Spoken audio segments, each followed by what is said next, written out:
प्रभु यीशु मसीह के पवित्र नाम में आप सबको जय मसीह की।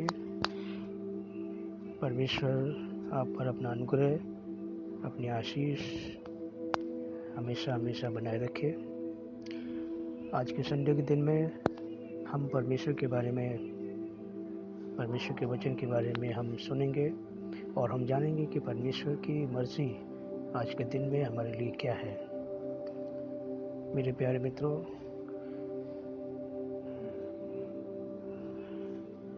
बाइबल धर्मशास्त्र में प्रभु यीशु मसीह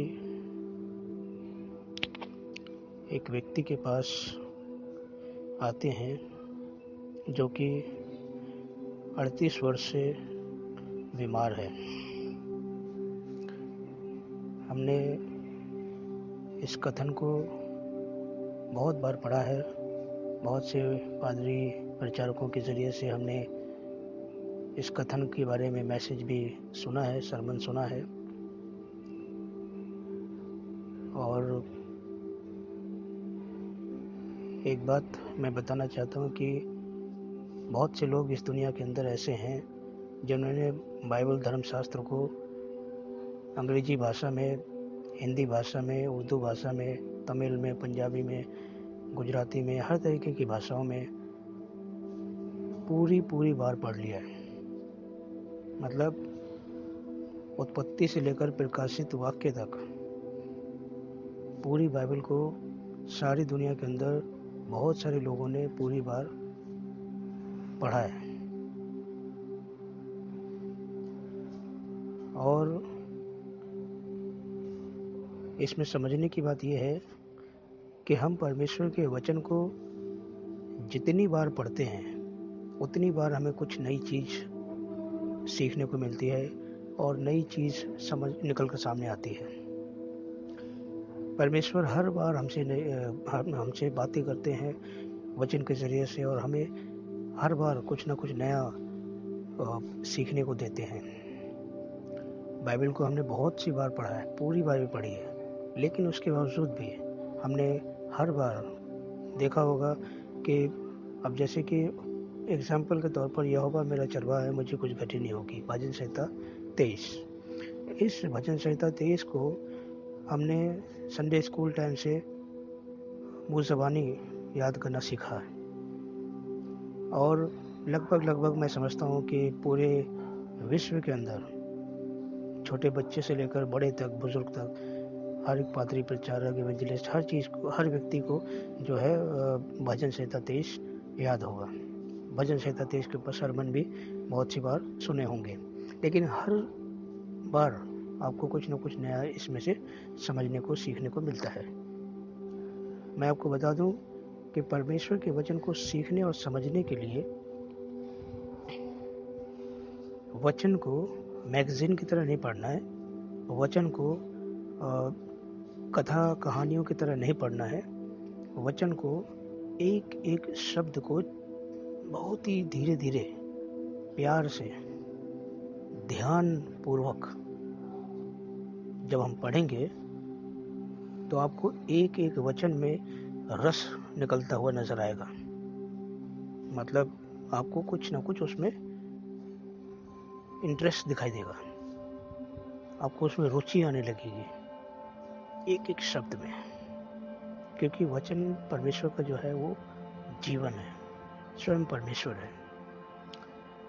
ठीक है, आदि में वचन था, वचन परमेश्वर था और वचन परमेश्वर के साथ था। तो सब कुछ वचन ही है, कोई दूसरी चीज़ नहीं है, सब कुछ वचन है। तो इसलिए एक एक शब्द को प्यार से, ध्यान पूर्वक और स्लोली धीरे धीरे जब हम पढ़ेंगे तो एक एक शब्द में आपको रस की बूंदें मिलती हुई नजर आएंगी। आपको दिखाई देगा कि आपको समझ में आने लग जाएगा कि हाँ। और ध्यान पूर्वक बहुत ज़रूरी है, मेडिटेट बहुत ज़रूरी है। अगर हमारा ध्यान भटक गया, सपोज कि जैसे कि आप वचन पढ़ रहे हैं, लेकिन आप वचन पढ़ते पढ़ते कभी किसी ने गाड़ी की हॉर्न दे दिया तो आपका ध्यान उधर चला गया। कहीं बच्चे ने कहीं शोर मचा दिया तो आपका ध्यान उधर चला गया। कहीं किसी ने गाना चला दिया तो आपका ध्यान उधर चला गया। कहीं कोई लड़ाई झगड़ा हो रहा है तो आपका ध्यान उधर चला गया। तो इस तरीके से ध्यान भटकाना नहीं है, ध्यान को केंद्रित करना। कोई ऐसी जगह आपको ढूंढना चाहिए जहाँ पर पूरी तरीके से आपको अकेलापन महसूस हो, आपको शांत इलाका या शांत जगह आपको ढूंढना चाहिए, ताकि वहाँ पर आपको कोई भी डिस्टर्बेंस नहीं होनी चाहिए। तब जा करके पूरा तरीके से जो है वो ध्यान केंद्रित हो पाता है।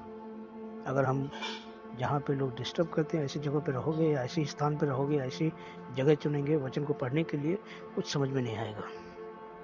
पढ़ तो लेंगे आप, पढ़ तो आप शोर शराबे में भी लेंगे, समझ कुछ नहीं आएगा।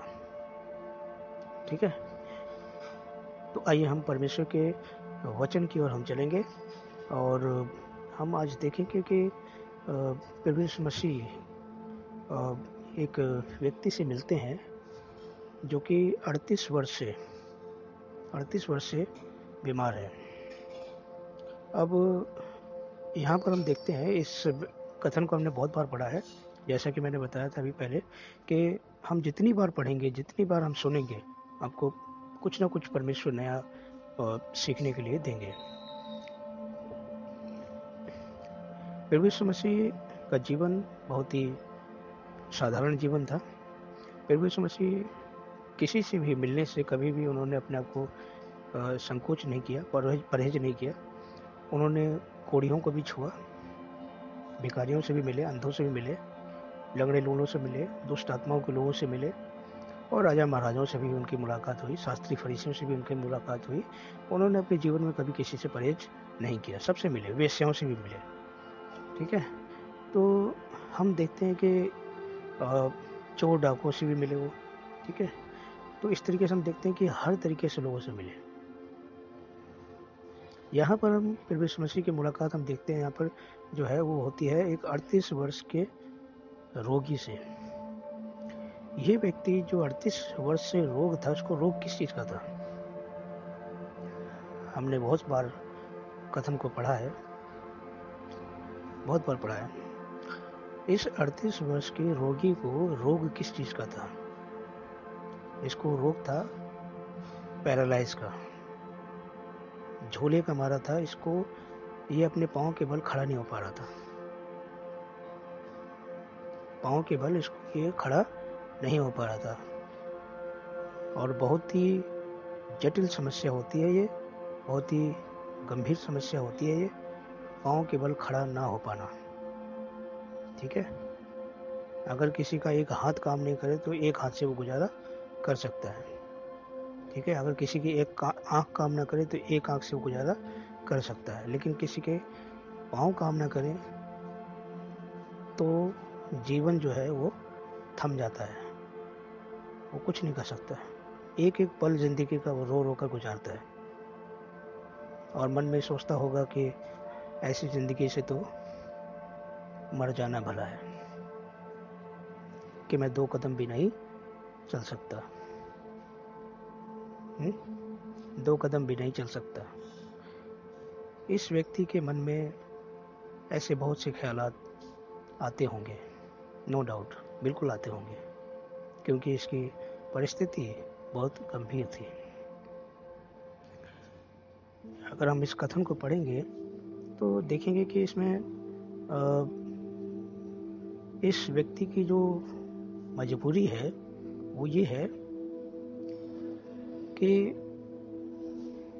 वहाँ पर एक कुंड था, जहाँ ये सराय में रहता था, काफ़ी मरीज लोग रहा करते थे, और वहाँ पर एक कुंड था, और उस कुंड में पानी था।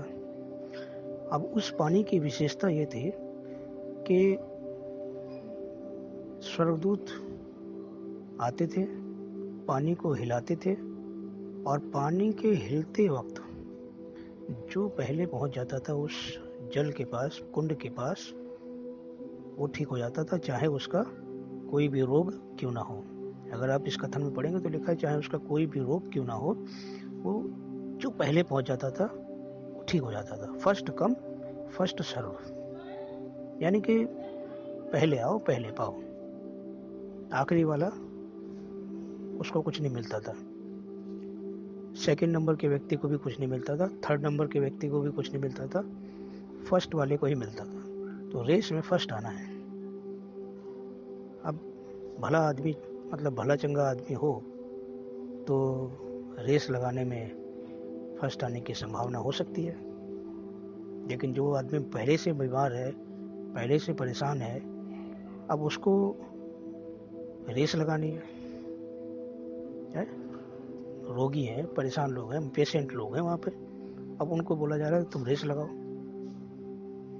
परमेश्वर का आप देखिए चमत्कार करने का तरीका, रेस लगाना पड़ रहा है और बहुत से लोग लगा रहे हैं रेस, बहुत से लोग चंगे हो जाते हैं। लेकिन इस रेस में एक व्यक्ति है जो कि रेस में हर बार हार जाता है, और ये एक बार की बात नहीं है, 38 साल से वो रेस में क्या कर रहा है, हार रहा है। He is not getting to win, वो जीत नहीं पा रहा बेचारा। 38 साल से रेस में वो भाग ले रहा है, हिस्सा ले रहा है, पर वो जीत नहीं पा रहा रेस में, पहले नहीं पहुंच पा रहा वो। परमेश्वर, मैं आपको बता दूं कि परमेश्वर सबका ख्याल रखते हैं, सबका, जो फर्स्ट आ रहा है उसका भी, और जो रेस नहीं जीत पा रहा है उसका भी। तो हम देखते हैं कि प्रभु यीशु मसीह यहाँ पर आते हैं और उससे पूछते हैं कि भाई बताओ क्या समस्या है आपकी। तो वो व्यक्ति कहता है कि हे प्रभु, मैं 38 वर्ष से रोगी हूँ, और यहाँ पे सीलों को, ये जो जल का कुंड है, ये जो स्वर्गदूत जब हिलाते हैं तो लोग पहले पहुंच जाते हैं और वो चंगे हो जाते हैं, मैं नहीं पहुंच पाता हूँ, और यही मेरी समस्या है। तो प्रभु यीशु मसीह ने उसको ये नहीं बोला कि जा तू जल के कुंड के पास जा। प्रभु यीशु मसीह ने ये नहीं कहा कि चल तुझे मैं पहुंचा देता हूँ वहाँ तक, मैं तेरी हेल्प कर देता हूँ, मैं तुझे पहुंचा देता हूँ, चल नहीं पा रहा ना। तो यीशु मसीह जो चलते थे तो अकेले तो चलते नहीं थे, भीड़ थी उनके पास, चेले थे उनके पास, और भीड़ ना भी हो तो कम से कम उनके 12 चेले तो होते थे उनके साथ। तो वो अपने चेलों को ऑर्डर देते और चेले लोग जो हैं उस व्यक्ति को गोद में उठाकर पानी तक पहुंचा सकते थे। लेकिन ऐसा नहीं किया प्रभु यीशु मसीह ने। प्रभु यीशु मसीह ने क्या कहा, अपनी खाट उठा, चल फिर, ऑर्डर, छोड़ दे पानी को, छोड़ दे पानी को, भूल जा तू इस पानी को,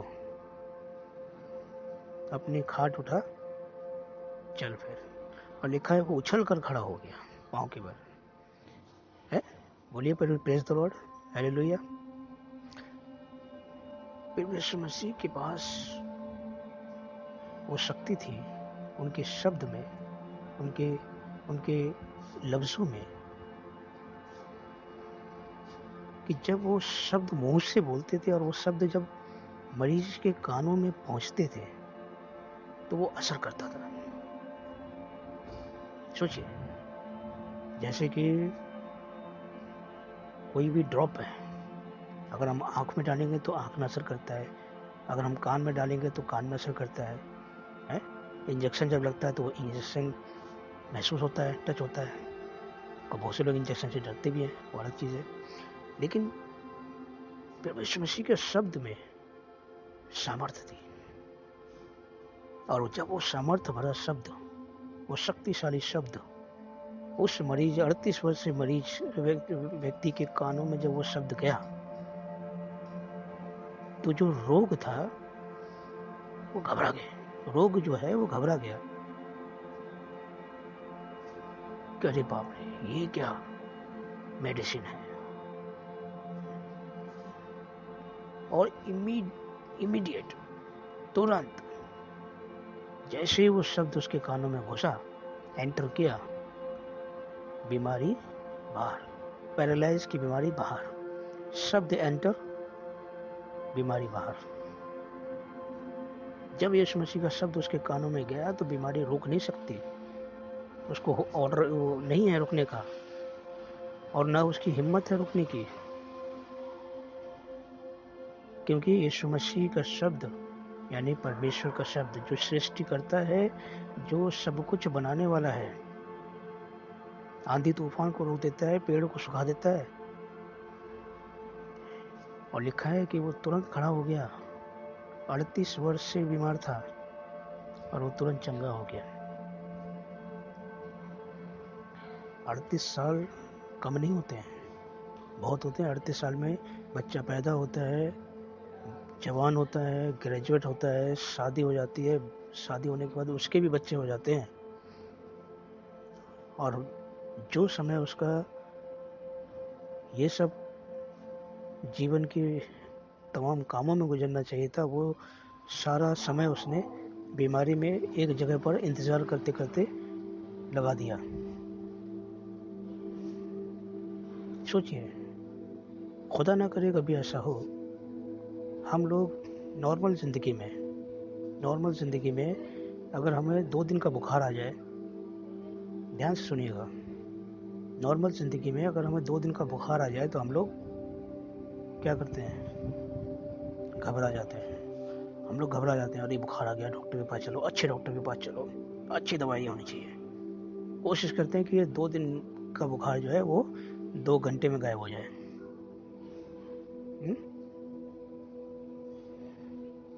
और बहुत सी बार ऐसा होता है कि कई बार जब हम हॉस्पिटलाइज होते हैं तो 2 दिन हॉस्पिटल में रहना पड़ जाए, चाहे सरकारी हो चाहे प्राइवेट हो, तो वो 2 दिन का हॉस्पिटल में रहना हमारे लिए बहुत कठिन हो जाता है। मन करता है बस यहाँ से फटाफट डिस्चार्ज हो जाए हम। हॉस्पिटल में रहना कोई नहीं चाहता। बीमारी कोई नहीं चाहता कि किसी के ऊपर कोई बीमारी आए, कोई हॉस्पिटलाइज हो। तो 2 दिन के बुखार में हमारी हालत ख़राब रहती है, 2 दिन के हॉस्पिटल में रहने से हमारी जो है हालत ख़राब हो जाती है। हम घबरा जाते हैं, परेशान हो जाते हैं। लेकिन हम इसी से अंदाज़ा लगा सकते हैं कि जब हम खुद प्रैक्टिकली हम खुद इन चीज़ों को सफ़र नहीं कर सकते, तो हम महसूस करें कि ये 38 वर्ष से व्यक्ति जो रोगी था, इसने वो 38 साल बीमारी में, वो भी ज़्यादा चल फिर भी नहीं पा रहा, एक जगह पर रहकर कैसे गुजारा किया होगा, कैसे? ऐसी कठिन स्थिति में भी परमेश्वर को ध्यान रहता है कि कौन मुझे पुकार रहा है। हम ये समझने की कोशिश करें इस कथन से कि परमेश्वर हमें ये सिखाने की कोशिश कर रहे हैं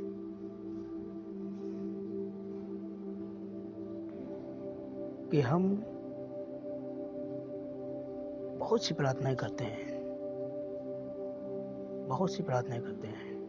हमारी प्रार्थनाओं की बड़ी लंबी चौड़ी लिस्ट है, लेकिन बहुत सी प्रार्थनाएं ऐसी हैं जो कि जिनका जवाब जो है वो देर से मिलता है या उसमें काफ़ी समय लगता है। याद रखिए कि परमेश्वर आपकी हर एक प्रार्थना का उत्तर ज़रूर देंगे। आप ये भूल जाइए कि परमेश्वर को आपका ध्यान नहीं है। 1 साल लग जाता है, 2 साल लग जाता है, 3 साल लग जाता है। जब इस 38 साल के व्यक्ति को परमेश्वर ने सुधि ली, 38 साल, सोचिए जरा कि 38 साल में अगर परमेश्वर हमारी सुधि ले तो हम शायद परमेश्वर को भूल ही जाएंगे, हैं? कि 38 साल हो गए प्रार्थना करते करते, परमेश्वर तो सुन नहीं रहा है ना। लेकिन इस व्यक्ति ने उम्मीद नहीं छोड़ी, जगह नहीं छोड़ी, ना उम्मीद छोड़ी ना जगह छोड़ी, उम्मीद भी बनाए रखा और जगह भी वही नहीं छोड़ी उसने। और परमेश्वर ने उसकी सुधि ली, उसको ठीक किया। उसकी उम्मीद जो थी, पॉजिटिव जो वे था उसका, परमेश्वर ने उसको बनाए रखा, उसके हिसाब से उसको प्रतिफल दिया, तो ठीक हो गया। हम चाहे कैसी भी परिस्थिति में क्यों ना हो, हमारी चाहे कोई भी समस्या क्यों ना हो, चाहे कोई बीमारी हो, चाहे कोई फाइनेंशियल दिक्कत हो, चाहे कोई कर्जा हो, चाहे कोई कुछ भी हमारे दिक्कत हो, हर एक दिक्कत में परमेश्वर जो है आपके साथ है और आपकी हर एक प्रार्थना का उत्तर अवश्य देंगे। सब्र करिए, हड़बड़ में गड़बड़ होती है। तो इसलिए हड़बड़ ना मचाएं। आप सोचने की बात है कि परमेश्वर के पास एक काम नहीं होते हैं, बहुत काम होते हैं। हमारे पास तो सुबह जाते हैं, शाम को घर आ जाते हैं, आराम से खा पी के सो जाते हैं, यही काम है ना। लेकिन परमेश्वर के पास एक काम नहीं है, बहुत सारे काम है। वो सुबह भी काम करते हैं, दोपहर में भी काम करते हैं, रात में भी काम करते हैं, 24 घंटे काम करते हैं। और वचन कहता है कि यहोवा न कभी सोता है न कभी ऊँघता है। यहोवा न कभी सोता है न कभी ऊँघता है। आप बारिश में पुकारेंगे, परमेश्वर को बारिश में सुनता है वो। आप गर्मी में पुकारेंगे, परमेश्वर गर्मी में सुनता है। आप सर्दी में परमेश्वर को पुकारेंगे, सर्दी में सुनता है। सुबह पुकारें, 4 बजे पुकारें, दोपहर में 2 बजे पुकारें, रात को 12 बजे पुकारें, एनी टाइम परमेश्वर को पुकारें, परमेश्वर आपकी प्रार्थना को उत्तर देते हैं। और बहुत से ऐसे गवाहियाँ हैं, बहुत से ऐसे जीवन हैं जिनके जीवन में परमेश्वर ने बड़े बड़े काम किए हैं। कोई दुनिया में ऐसा व्यक्ति नहीं है जो ये नहीं कह सकता है कि परमेश्वर ने मेरे लिए कुछ नहीं किया। मैं नहीं समझता हूँ कि ऐसा कोई व्यक्ति होगा जिसने ये कभी कहा होगा कि परमेश्वर ने मेरे लिए कुछ नहीं किया। नो, जिसने परमेश्वर को जाना, जिसने परमेश्वर को पहचाना, जिसने परमेश्वर के वचन पर चलना सीखा, ऐसा हो नहीं सकता है कि उसके जीवन में परमेश्वर ने काम नहीं किया। मैं बता दूं आपको, परमेश्वर घूरे पर से, वचन कहता है घूरे पर से उठा के खड़ा करने वाला परमेश्वर। घूरा जानते हैं? घूरा मतलब कचरा, कूड़े का ढेर। ऐसी जगह से परमेश्वर उठा के खड़ा करने वाला व्यक्ति है। दाऊद को देखिए, भेड़ बकरियां चराने वाला व्यक्ति था और उसके जीवन को परमेश्वर ने चुना और परमेश्वर ने उसको क्या बना दिया? भेड़ बकरी चराने वाला व्यक्ति। सोचिए जरा, भेड़ बकरी चराने वाले व्यक्ति की क्या वैल्यू होती है समाज में। हमारे देश के अंदर बहुत सारे भेड़ बकरी चराने वाले लोग होते हैं और उनका स्टैंडर्ड देखिए और आप अपना स्टैंडर्ड देखिए, आपको महसूस हो जाएगा कि उनका स्टैंडर्ड क्या है और आपका स्टैंडर्ड क्या है। भेड़ बकरी चराने वाले व्यक्ति को कोई अपने घर में बुलाकर खाना नहीं खिलाता है। भेड़ बकरी चराने वाले व्यक्ति से कोई दोस्ती नहीं करता है, कोई रिश्तेदारी नहीं करता है, कोई उनसे बात भी करना पसंद नहीं करता है। लेकिन ऐसे व्यक्ति को परमेश्वर ने चुना और परमेश्वर ने क्या बना दिया उसको? दाऊद को राजा, किंग। और छोटा मोटा किंग नहीं, बहुत बड़ा किंग। इतना बड़ा किंग कि वचन कहता है कि शाऊल ने तो हजारों को मारा, लेकिन दाऊद ने लाखों को मारा, शत्रुओं को। तो दाऊद के राज्य में शत्रुओं की संख्या खत्म हो गई थी। शाऊल के राज्य में शत्रु बढ़ रहे थे, बढ़ते ही जा रहे थे, कम नहीं हो रहे थे। लेकिन दाऊद के राज्य में शत्रु खत्म हो रहे थे। दाऊद ने ऐसा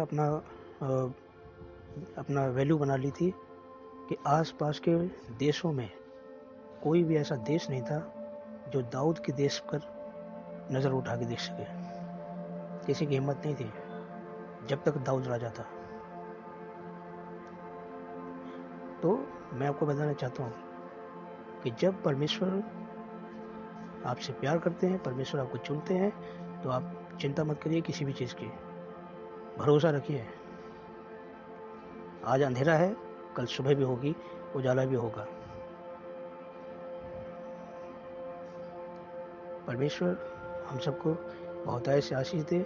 हम आज के इस कथन से यही सीखने की कोशिश कर रहे हैं कि 38 वर्षीय रोगी व्यक्ति को जब परमेश्वर मसीह ने चुना, उसको ठीक किया, उसके रोगों को ठीक किया, तो ध्यान रखिए कि परमेश्वर हमें कभी भूलता नहीं है। हम चाहे किसी भी परिस्थिति में हो, किसी भी जगह में हो, चाहे हम अपने घर में हो, चाहे हम अपने देश में हो, अपने शहर में हो, गांव में हो या किसी भी कंट्री में हो, परमेश्वर की निगाहें हर जगह पर होती हैं। ठीक है, वचन कहता है, परमेश्वर मसीह कहते हैं कि कुछ ढपा नहीं जो खोला ना जाएगा। ठीक है, तो इसलिए आप कहीं पर भी हो, परमेश्वर हर जगह है। वचन कहता है कि तुम परमेश्वर का मंदिर हो, परमेश्वर का आत्मा तुम में वास करता है और परमेश्वर का मंदिर पवित्र है और वह तो परमेश्वर का मंदिर हम इंसान हैं, हमारा हृदय है, और परमेश्वर का आत्मा हमारे हृदय में वास करता है। जब परमेश्वर का आत्मा हमारे हृदय में वास करता है तो हमें चिंता करने की कोई जरूरत नहीं होनी चाहिए। हाँ, ये बात और है, जिंदगी में सुख दुख, जीवन मृत्यु, ये जिंदगी के भाग हैं, जिंदगी के हिस्से हैं, और ये आते हैं और आते रहेंगे। इस बात की कोई गारंटी नहीं दे सकता कि जिंदगी में हमेशा सुख के दिन ही रहेंगे, और इस बात की भी कोई गारंटी नहीं दे सकता कि हमेशा दुख के दिन ही रहेंगे। ना कभी सुख हमेशा रहता है, ना कभी दुख हमेशा रहता है। ठीक है, तो कभी सुख, कभी दुख, कभी धूप, कभी छाया, कभी ठंडा, कभी गर्म, ये सब चलता रहता है। शरीर है, जिंदगी है, घबराना नहीं चाहिए। ठीक है। हाँ, वचन कहता है कि परमेश्वर किसी को सहने से बाहर परीक्षा में नहीं पड़ने देता। ठीक है, तो दर्द जरूर होगा, लेकिन इतना भी नहीं कि सह ना सके। जब सहने से बाहर होगा तो परमेश्वर उसका इलाज जरूर करेंगे। ठीक है। और वैसे तो सच्चाई तो यही है कि जब आप सच्चे मन से परमेश्वर से जुड़े रहेंगे तो लिखा है कि तू मेरी आँख की पुतली है, देख तेरा चेहरा मैंने अपनी हथेली पर खोद रखा है। तो जब हम सच्चे मन से परमेश्वर के साथ जुड़े रहेंगे तो आँख की पुतली बने रहेंगे, हमारा चेहरा उसकी हथेली पर रहेगा। ठीक है, तो ना हमारा चेहरा उसकी हथेली से कोई मिटा पाएगा और ना हमें कोई उसकी आँख की पुतली से निकाल पाएगा। लेकिन इसके लिए, आँख की पुतली बनने के लिए, हथेली पर अपना चेहरा बनने के लिए हमें कोशिश करनी है कि हम उसके मन के बने रहें। अगर हम मन के बने नहीं रहेंगे तो फिर 38 साल लग जाएंगे, और मन के रहेंगे तो 38 सेकंड लगेंगे। आप समझ रहे हैं? तो परमेश्वर के मन के बने रहिए। मन के बने रहोगे तो 38 सेकंड लगेंगे, और मन के बने नहीं रहोगे तो 38 साल भी लग सकते हैं, जिंदगी भर भी लग सकता है। होता है ना, जो बच्चा मन का होता है उसके लिए माँ बाप सब कुछ करने को तैयार होते हैं, लेकिन जो निकम्मा होता है, ठीक है, जो आवारा होता है, जो खर्चीलू होता है, जो कहना नहीं मानता, जो अपनी मनमानी करता है, जो जबान लड़ाता है,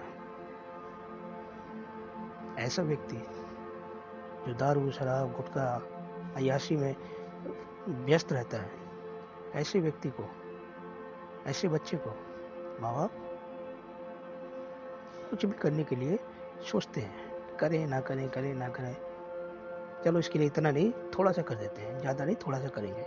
लेकिन जो बच्चा पढ़ने लिखने में होशियार है, जो माँ बाप की आज्ञा का पालन करता है, जो माँ बाप का ध्यान रखता है, जो माँ बाप की सेवा करता है ना, जो माँ बाप को सराखों पर रखता है, अपने परिवार का पूरा ध्यान रखता है, अपने बीवी बच्चों का ध्यान रखता है, तो जो व्यक्ति मन का रहेगा उसके लिए माँ बाप दिल खोल कर खुशी से बहुत कुछ करने को तैयार रहते हैं। आप समझ रहे हैं? होता है, जो बच्चा मन का होता है उसको माँ बाप तुरंत दिला देते हैं कोई चीज़, और जो बच्चा मन का नहीं होगा उसको टाल देंगे कि नहीं यार अभी बजट नहीं है बेटा, तू थोड़ा वेट कर ले, 2-4 महीने बाद देखता हूँ मैं। मन के रहिए परमेश्वर के, फिर देखिए आप परमेश्वर आपके लिए क्या क्या नहीं करता है, सब कुछ करेगा वो। ठीक है। हाँ, एक बात और ध्यान रखिए कि कभी भी परमेश्वर को आजमाने की कोशिश मत करिएगा। आजमाने का मतलब हो गया कि परमेश्वर की कभी परीक्षा मत करना। कभी भी परमेश्वर को अपनी पूरी ज़िंदगी में, या ये बात अच्छी तरीके से बिठा लीजिए कि कभी भी परमेश्वर को आजमाने की कोशिश मत करना। ठीक है, क्योंकि हम इंसान मिट्टी हैं और वो आत्मा, मिट्टी और आत्मा का कोई मिलन नहीं है। ठीक है, मिट्टी मिट्टी में मिल जाती है और आत्मा परमेश्वर के पास जाती है। इसलिए परमेश्वर की आत्मा को कभी भी हर्ट नहीं करना है। उसको आजमाने का मतलब हो गया कि हम परमेश्वर को हर्ट कर रहे हैं, हम परमेश्वर को दुखी कर रहे हैं। अगर हम देखेंगे मूसा के टाइम में इजरायली लोगों ने मूर्ति का जो था बछड़ा बना करके परमेश्वर को हर्ट किया था, ठीक है, जिसकी सज़ा उनको मिली। लेकिन हमें भी इस चीज़ का ध्यान रखना है, कभी भी परमेश्वर को आजमाना नहीं है। जवाब नहीं मिल रहा है, इंतज़ार करिए, अवश्य मिलेगा, ज़रूर मिलेगा, 100% मिलेगा, ठीक है। घबराने की ज़रूरत नहीं है। हमेशा याद रखिए, परमेश्वर कभी भी आपको अकेला नहीं छोड़ता, रात और दिन वो आपके साथ है। परमेश्वर हम सबको बहुतायत से आशीष दे और परमेश्वर से जुड़े रहें, तन से, मन से और धन से, ध्यान पूर्वक परमेश्वर में लौलीन रहें, परमेश्वर से जुड़े रहें, परमेश्वर के भले रहें, परमेश्वर के मन के रहें। फिर देखिए परमेश्वर आपके जीवन में बहार ही बहार, बहार ही बहार, रंग बिरंगे फूल खिलेंगे। लोग आपके जीवन को देख के कहेंगे कि क्या जीवन है ये, क्या जिंदगी है ये, क्या परिवार है ये, क्या खानदान है ये। परमेश्वर आप सबको बहुत आशीष दे। आज के दिन में परमेश्वर हमें यही सिखाना चाहते हैं कि पेशेंस रखिए, भरोसा रखिए और परमेश्वर आपकी प्रार्थनाओं का उत्तर अवश्य देंगे। God bless you. Thank you.